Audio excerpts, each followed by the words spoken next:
So let me get this straight.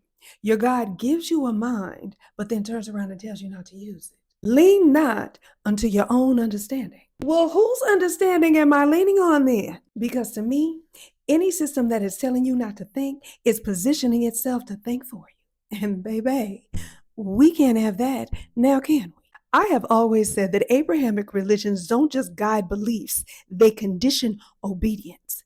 They don't train you how to think, they teach you what to think. And then they call that faith. Faith in what exactly?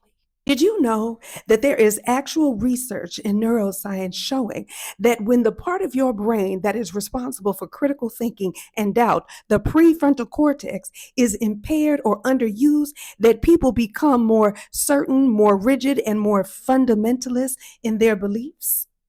And don't get me started on what comes next, that good old cognitive dissonance.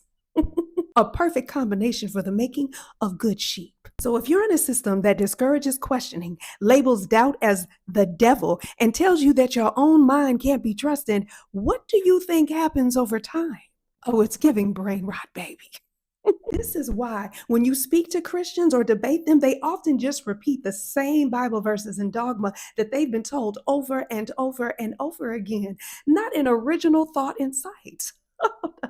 They gave those up years ago. Let's be clear. Anything that needs you to silence your mind to survive your belief in it isn't rooted in truth. It is rooted in control. And what is so crazy to me, especially for Black people, is that there are entire spiritual systems where your mind is not something to distrust.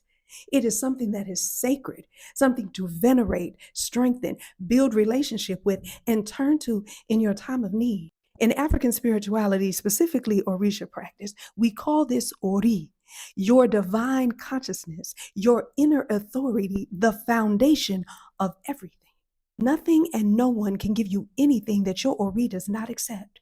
And without it, you don't know where you're going or where you've been. I'm gonna break that down in the next video, because once you truly understand what Ori is, you will never hear that saying, lean not into your own understanding, the same way again. It will not only sound ridiculous, but it'll sound like a weapon formed against you that shall not prosper. Amen. Amen.